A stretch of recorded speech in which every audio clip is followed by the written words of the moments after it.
Elvis Presley's essence, yet one mysterious place remains locked. People going, through the house, and there's just this sort of love that just doesn't stop, and I really love that, and it makes the house feel it's alive. So I enjoy that. The upstairs.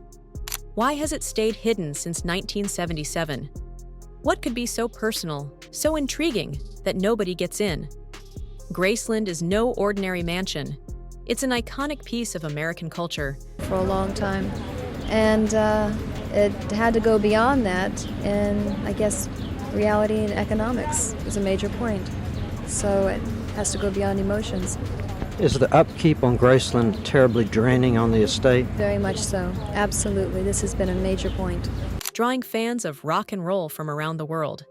Step inside, and you're carried back to Elvis's extravagant lifestyle, complete with vibrant rooms, a trove of gold records, and an unforgettable aura.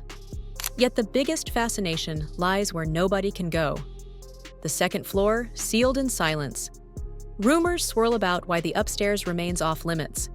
Some say it holds painful reminders of Elvis's final moments. It was this place where she could be wild and free, and I think her father allowed her to kind of run the show there. I think some of her most joyful memories were at Grace. Others suggest there's something deeply private, perhaps diaries, personal effects, or even a secret project never unveiled. Whatever the truth, it's guarded so fiercely that even presidents have been denied entry. Welcome you all here today, and I'm happy to announce, as you know, that Graceland will be open to the public as a memorial museum to Elvis Presley. Is Colonel Parker invited to this? From the moment Elvis bought Graceland, he treated the upstairs as his personal hideaway. It was a space of lavish comfort, where he could lock out the world. Only his closest friends or family were allowed in. Even now, after decades, that old rule lingers, leaving fans to wonder if the king's spirit still roams those corridors. Elvis's passing in August 1977. I can tell you that doll I recognize very well. The wallpaper I do remember very well. It's been replicated perfectly. It still is upstairs in my nursery. Transformed Graceland from a private home into a global shrine. The star was found in his upstairs bathroom, and that moment of tragedy left an indelible mark. Out of respect, the Presley family closed off that space, preserving it exactly as it was. Many believe the locked doors protect Elvis's dignity, preventing a morbid spectacle. Legend claims the upper floor remains untouched. Beds are still made, televisions paused in mid-broadcast, and personal belongings lie precisely where the king left them. Some whisper that stepping into those rooms feels like traveling back in time, almost sensing Elvis's presence. But is it simple respect or something more haunting? The Presley family insists they want people to remember Elvis's life, not just his final hours. Someday, Graceland opening to the public? Yes, absolutely. Elvis was very proud of his home, and anytime guests would come in, he was more than willing to show them throughout the house. And I think he'd be very pleased to know that it was shown in this way. I'm very happy. By securing the upstairs, they preserve the king's private refuge as a tribute rather than a tourist attraction. They fear a public display might overshadow his dazzling legacy, with a grim fascination for the spot where he died. Nicolas Cage, who briefly married Elvis's daughter Lisa Marie, is one of the few allowed upstairs. He once spoke of the experience as surreal, hinting at a mesmerizing energy lingering in those forbidden rooms. But even he refused to give detailed descriptions, fueling endless speculation about what truly remains behind locked doors. Stranger tales involve a social media personality claiming a secret invite upstairs. Guards allegedly escorted this visitor through hidden passages and hushed instructions. Some suspect the person might be related to Elvis by blood, linking them to rumored hidden descendants.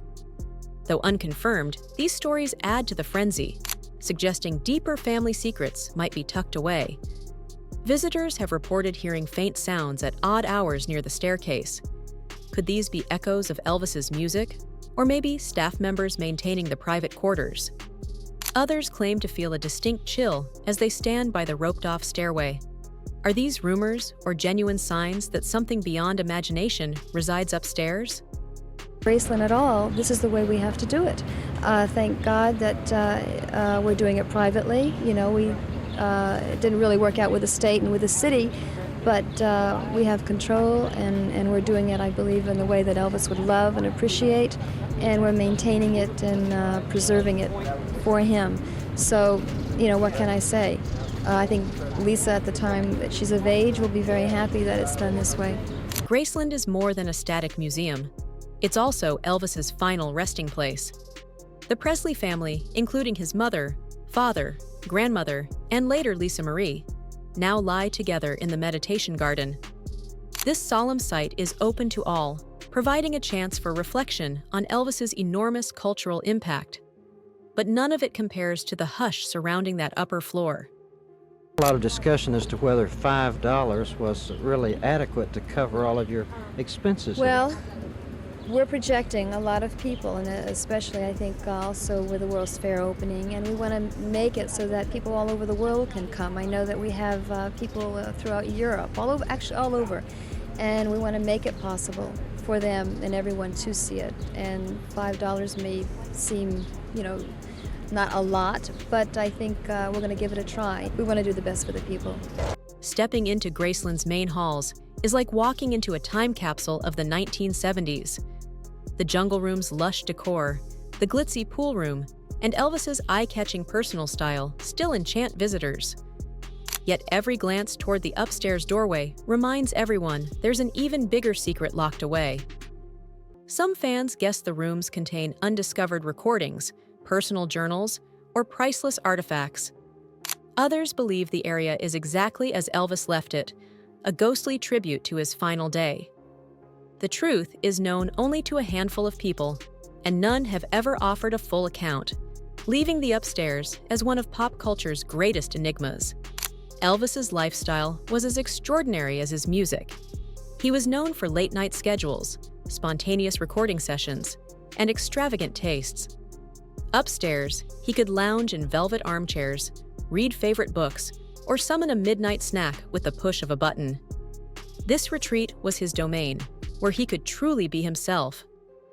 Preserving this sacred space keeps the focus on Elvis's brilliance, not on the sorrow of his passing. They want his unmatched achievements to define Graceland, not a macabre site of tragedy. Elvis's final hours unfolded in those private rooms. On that fateful August day, he collapsed in the bathroom, and emergency efforts couldn't save him. The world lost a musical pioneer, a captivating performer, and a cherished icon. The Presley family's choice to leave it all untouched is a profound testament to the love they still hold for him. Graceland itself vibrates with the energy of Elvis's life. From outlandish stage outfits to gold-certified records, each corner brims with echoes of his stardom. But every so often, visitors pick up on subtle hints about the fabled upstairs, like staff offering cryptic smiles or changing the subject whenever it's mentioned. Is something bigger being protected? The estate's popularity has never waned, drawing legions of fans every year. They come to honor the king's memory, to stand in the rooms where he sang and laughed. Yet the forbidden territory overhead stokes the imagination, anchoring Elvis's legend in an enduring riddle about what remains hidden. Elvis's story is both triumphant and tragic. A poor boy from Mississippi who reshaped global culture, he also battled the perils of stardom, solitude, and health issues. In many ways, the upstairs epitomizes that clash, a lavish refuge haunted by heartbreak. Perhaps the family's secretive stance is their way of keeping Elvis's most vulnerable side safe.